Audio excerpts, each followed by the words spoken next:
It's not too often that a game series comes along and is able to make such a strong impact with so many people. A game that you can't really explain, just need to experience. A series that creates a legacy.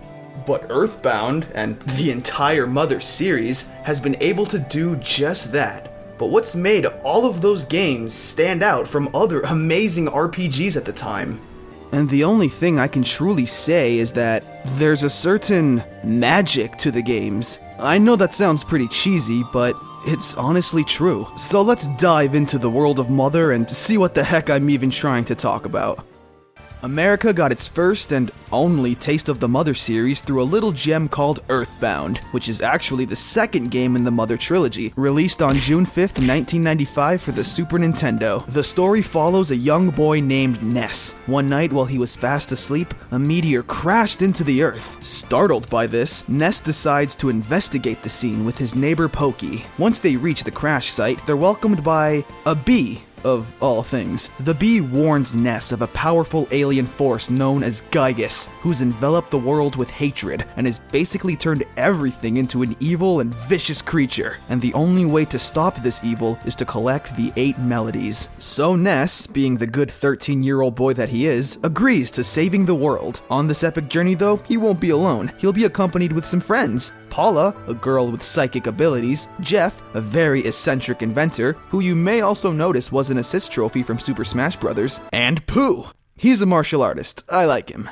So that's pretty much the plot of EarthBound. It isn't anything too amazing, but still pretty enjoyable.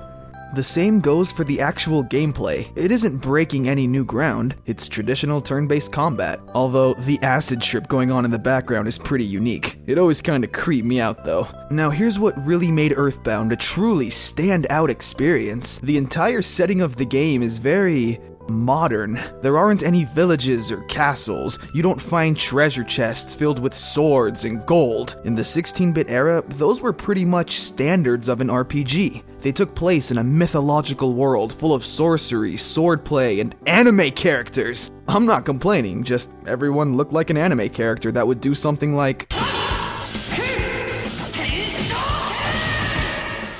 But not here. Instead, everything is very contemporary and recognizable. You immediately know how this world kind of works. If you're low on health, you don't use a high potion or apple gel. Instead, simply order a pizza. Nice! The weapons include things like baseball bats, yo-yos, and fireworks. These are items that kids in real life would use and have legit access to as weapons. Except for the fireworks, but kids will get a hold of it somehow. The best word you could probably use to describe EarthBound is relatable. Now, I know a ton of games have characters or themes that you're able to instantly relate with, but EarthBound does it in such a clever yet beautiful way. A big part of any RPG is the adventuring, traveling to new lands and new destinations all around the world. Now, while this is a truly epic venture to tackle, it's still important to remember something. Ness is only 13 years old. He's still a young boy. 13 is about the age where you start to feel a little more independent. You feel like you don't need your parents to hold your hand anymore. Ugh. But the world truly is a big place. The farther away from home you get, the more you start to feel sad. You start to miss it. And Ness actually shows this overwhelming feeling. Occasionally when you battle, you might notice that Ness will not land any of his attacks. They keep missing, even against weak, standard enemies. Why? Well, this game added a special ailment that isn't your typical petrified or poisoned character. So the best thing to do is go to a hospital and talk to a doctor. When you actually talk to the doctor, he'll give you his diagnosis. And here's exactly what he says. What a sad look in your eyes. You, the boy in the red cap, you must be homesick. That's nothing to be ashamed of. Anybody who is on a long trip will miss home. In this case, the best thing to do is call home and hear your mom's voice. The reason Ness stopped fighting in battles is because he's homesick. He's spending all of this time daydreaming of home instead of fighting the enemies. So you actually have to go find a payphone and call your parents. That's a pretty big reason why the game series is named Mother. And amidst all of that drama with an alien who wants to take over the world with hatred, kids who are out to stop that evil, while at the same time dealing with actual kid problems, one of the biggest charms in the game is its humor.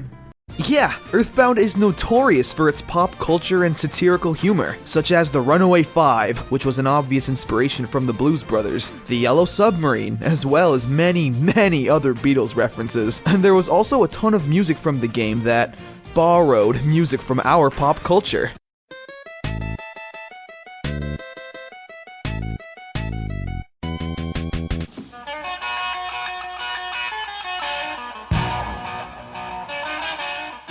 The true magic of EarthBound comes from the fact that it treats you with respect and love.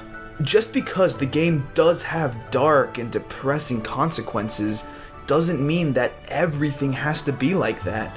There's always that small glimmer of light somewhere in the darkness, as opposed to the mechanically cold and almost unfriendly, commanding feeling you get in other games like, "Hold the position, cover my six, shoot everything!" And I mean, come on, the community has created a completely original Mother game, Mother 4, a game made by fans, for fans. This is absolutely amazing, and a true testament to just how strong this fan base is. And yeah, it's really fun. And I haven't even talked about Mother 3 or Mother 1 yet. I'm actually in the middle of playing Mother 3. I'm not that far into it, but I still really love it, and maybe I could make a video on it when I beat it, but until then, remember these exact words from EarthBound. On your way, you have walked, thought, and fought, yet through all of this, you have never lost your courage. You have grown steadily stronger. Though you may have experienced pain many times, one thing you must never lose is courage. If you believe in this goal you are striving for, you will be courageous.